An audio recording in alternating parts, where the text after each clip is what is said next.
In a shadowy hospital room, a man clings to life, his breath shallow, machines counting down his final hours. Enter Aisha, a poor nurse with worn shoes and a heavy heart. She's broke, exhausted, raising her daughter alone, but her kindness burns bright. When she learns she's the only match to save a dying stranger, her world stops. It's risky, painful, and she'll lose everything if she can't work. Yet, haunted by her father's death, she steps forward. Who is he? A nobody? A king? She doesn't know. All she knows is she can't let him die. Will her sacrifice change everything? Before watching full story, comment below from where you watching. Also like and subscribe the channel. The hospital room is dark and quiet. A frail man lies in bed, his face pale, his breathing weak. Machines beep softly, counting his fading heartbeats. No one knows if he'll survive the night. Then there's Aisha, a nurse with tired hands and a warm heart. She's 35, a single mother fighting to live on a small salary. Her uniform is old, her shoes worn out, but her eyes glow with kindness. After a long 12-hour shift, she's ready to collapse, but she keeps going, for her daughter, for her patients. Tonight she hears the doctors whispering. A patient is dying. He needs bone marrow, a rare match, or he'll be gone in weeks. They call him a VIP, but Aisha doesn't care who he is. To her he's just a life slipping away. She doesn't know his name or his wealth, just that he's alone, like her father was years ago when no one could save him. Her heart aches. She's exhausted, broke and scared, but she can't turn away. What if she's his only hope? What if she can give him a chance? The question burns in her chest as the machines beep louder. Time is running out, for him and for her to decide. Will she risk it all for a stranger? Aisha sits at her small kitchen table, the dim light flickering above. Her daughter, Sana, eats a piece of dry bread with weak tea. It's all they have. Bills are stacked high, unpaid and overdue. Aisha's hands shake as she counts coins, knowing they won't stretch far. She's tired, her body aching from work, but her mind is stuck on the dying patient. Her phone rings. It's the hospital. You're a match, the doctor says. Your bone marrow can save him. Aisha freezes. It's a chance to help, but it's dangerous. The procedure will hurt and she'll be too weak to work for weeks. No work means no money, no food, no rent. Sana looks up, her big eyes full of trust, and Aisha's heart twists. She remembers her father. He died in a hospital bed, gasping for air because no one could help. She was just a girl then, helpless, crying by his side. That pain never left her. I won't let it happen again, she whispers to herself. She imagines the patient, alone, scared, fading. What if he has a family waiting? What if he's someone's father? Her sister calls, begging her to say no. You'll ruin us. Think of Sana, she shouts. Aisha knows she's right. Money is tight and this could break them. But then she looks at Sana, sleeping now, so small and innocent. If I can save one life, she says softly, it's worth it. The next morning she walks into the hospital, her steps heavy but sure. The doctors nod, surprised by her choice. She signs the papers, her hand trembling, not from fear but from resolve. She doesn't ask who the patient is, she doesn't need to. To her he's not a VIP. He's a person and she's his last hope. As she lies down for test, she closes her eyes and prays. For him, for Sana, for strength. The operating room is cold and bright. Aisha lies on the table, her heart pounding. She's scared, but she hides it behind a small, brave smile. Nurses strap her arms down, and the needle stings as it slides into her skin. She takes a deep breath, staring at the ceiling, thinking of Sana's face. This is for her too, to show her what it means to care. Across the hall, the mysterious patient is wheeled in. His face is covered, his body weak under a thin blanket. Aisha doesn't see him, doesn't know him. To her he's just a life she can save. The doctors move fast, their voices low and serious. She's a rare match, one says. This has to work. The machines hum and the air feels heavy with hope and fear. The procedure starts. Pain shoots through Aisha's body as they take her bone marrow. She bites her lip, refusing to cry out. Sweat beads on her forehead, and her vision blurs. She thinks of her father's last breath, how she couldn't help him. This time she can. That thought keeps her strong even as her strength fades. Meanwhile, Sana waits at home with a neighbor. She clutches a worn teddy bear, asking, "When's Mama coming back?" The neighbor forces a smile, hiding her worry. Hours pass, each one slower than the last. The clock ticks like a heartbeat, loud and unsteady. Back in the hospital, Aisha's breathing slows. The doctors work faster, their faces tense. She's holding up, one says, but his voice wavers. As the final needle is removed, Aisha slips into darkness, her body limp. A doctor leans close, checking her pulse, then mutters, "If only she knew who she's saving." The words hang in the air, unanswered. The machines beep on. 2 lives hang in the balance, one fading, one fighting. Will they both make it through? Aisha wakes up in a plain hospital bed, her body weak and sore. Sunlight creeps through a cracked window. A nurse smiles at her, saying, "You did it.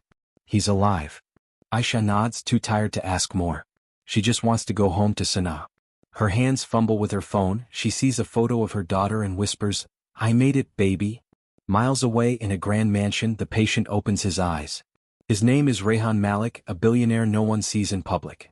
His room is filled with gold frames and silk sheets, but he looks lost. His assistant, a sharp man in a suit, stands by his bed. "A nurse saved you," he says, handing Rehan a file. "Her name's Aisha. She doesn't know who you are." Rehan stares at her photo, a tired woman with kind eyes, and feels something stir in his chest. Aisha shuffles home, her steps slow. The rent is late and the fridge is empty. She hugs Sanaa tight, promising better days. She doesn't know Rehan's awake, watching her life from a distance. He's a man who built an empire but trusts no one. Yet her sacrifice, giving so much for a stranger, shakes him. Rehan sits up, his strength returning. "Find her," he tells his assistant. "But don't tell her it's me. Not yet." He wants to see her world, to understand why she did it. Was it just duty or something deeper? He pulls on a coat, his mind racing. Cut to Aisha counting coins for bread. A knock at the door startles her. A man drops off an envelope, cash, no note. She frowns, confused. "Who sent this?" she asks Sanaa, who shrugs. Across town, Rehan watches a video of her leaving the hospital, her face pale but proud. He smiles for the first time in years. "She's different," he says. Aisha drags herself back to the hospital, her body still weak from the procedure. Her uniform hangs loose, but she forces a smile for her patients. At home, things start to change. An envelope slides under her door, cash for Sanaa's school fees, no name attached. She stares at it, hands trembling. Days later, a new fridge hums in her tiny kitchen, stocked with milk and fruit. Sanaa claps, thrilled, but Aisha whispers, "Who's doing this?" She's grateful, her eyes wet, thinking it's some kind stranger's pity. It keeps her going, hope in a world that's been so hard. Rehan watches her from the shadows. He's traded his suits for a janitor's cap, sweeping floors near her ward. No one suspects the billionaire is here, blending in. He sees Aisha kneel by a crying patient, her voice soft as she soothes them. At lunch, she splits her bread with a hungry co-worker, laughing despite her own empty stomach. Rehan grips his broom tighter, his throat thick. He's known greed, betrayal, but her? She's different, a light he can't look away from. One afternoon, he lingers near her station, dustpan in hand. Aisha chats with a nurse, her words clear. "I'd save him again," she says, wiping a table. "Rich or poor, a life is a life." Her voice is steady, honest, like she's speaking a truth she's always carried. Rehan's breath catches. His eyes burn with tears he hasn't shed in years. He's never met someone so pure, someone who gives without wanting, who sees worth where he's only seen deals. He ducks away, heart pounding. She doesn't know he's alive because of her, doesn't know he's the one sending help. But her words echo in his mind, cracking the walls he's built. Rehan stares at his reflection in a window, rough clothes, a stranger's face. "She's real," he mutters. For the first time, he wants to be more than his money. Aisha adjusts her faded uniform, ready for another long shift. A nurse rushes up, eyes wide. "Someone wants to see you. Private room. Now." Aisha frowns, confused, but follows. Her shoes squeak on the clean floor as she walks, her mind spinning. Is it about the money? The gifts? She pushes open the door and stops dead. A man stands there, tall and strong, dressed in a sharp suit. His face is calm, but his eyes shine with something deep. "I'm Rehan Malik," he says. Aisha blinks, the name meaning nothing to her. He steps closer. "You saved my life. Your bone marrow, I was dying." Her breath catches. She stares, piecing it together, the patient, the VIP. "I didn't know," she stammers, her voice small. I couldn't let you die." Rehan smiles, a real one, not the cold grin of a billionaire. "I know," he says. "That's why I'm here." He gestures to a chair, but she's too stunned to sit. "You're rich?" she asks, glancing at his watch, his shoes. He nods. "Very." And you gave me everything when you had nothing. Her cheeks flush. I don't want money, she says quickly. I did it because it was right. Rayhan's eyes soften. He pulls out a folder, sliding it across the table. This isn't charity, he says. It's a thank you. A house for you and Sana. Her school paid for. A future. Aisha's hands tremble as she opens it. Photos of a small, cozy home. Tears spill down her face. But I need you to promise something, Rayhan adds. Keep being a nurse. The world needs you. She nods, choking back sobs. I will, she whispers. He steps back, giving her space. You saved me, he says. Now let me save you. The room falls silent, heavy with hope, as Aisha clutches the folder to her chest. Aisha stands in the doorway of a small, bright house. The walls are fresh, the air smells of paint. Sana runs inside, her laughter echoing as she explores her new room. Aisha's eyes fill with tears, she never dreamed of this. She sets a photo on the table.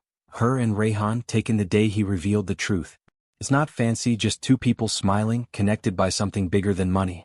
She walks to the kitchen, touching the stove, the fridge stocked with food. No more dry bread, no more counting coins. Sana hugs her legs, whispering, Is this really ours, Mama? Aisha kneels, pulling her close. Yes, baby. We're safe now. Her voice cracks, but her heart feels full. She thinks of the hospital, her patients. She'll go back tomorrow stronger than ever. Across town, Rayhan steps into the hospital's quiet wing. He's not in a suit today, just a simple shirt. He hands a check to the director, his voice firm. For the poor patients. In Aisha's name. The director stares at the amount, millions, and nods, stunned. Rayhan doesn't linger, he doesn't need thanks. He walks past Aisha's ward, catching her shadow through the glass. She's helping an old man sit up, her hands gentle. He smiles and leaves. Later, Aisha ties her apron at work. A coworker nudges her. Heard some rich guy funded this place. Because of you. Aisha pauses, her chest tightening. She doesn't say much, just keeps working, her purpose clear. At home that night, she tucks Sana into a real bed, kissing her forehead. Sleep tight, she says, her voice steady. The stars shine outside, bright and calm. Aisha saved a life. Rayhan gave her one back. Together they built something good. She closes her eyes, whispering, Thank you, to no one and everyone. The world feels lighter now, one heartbeat at a time.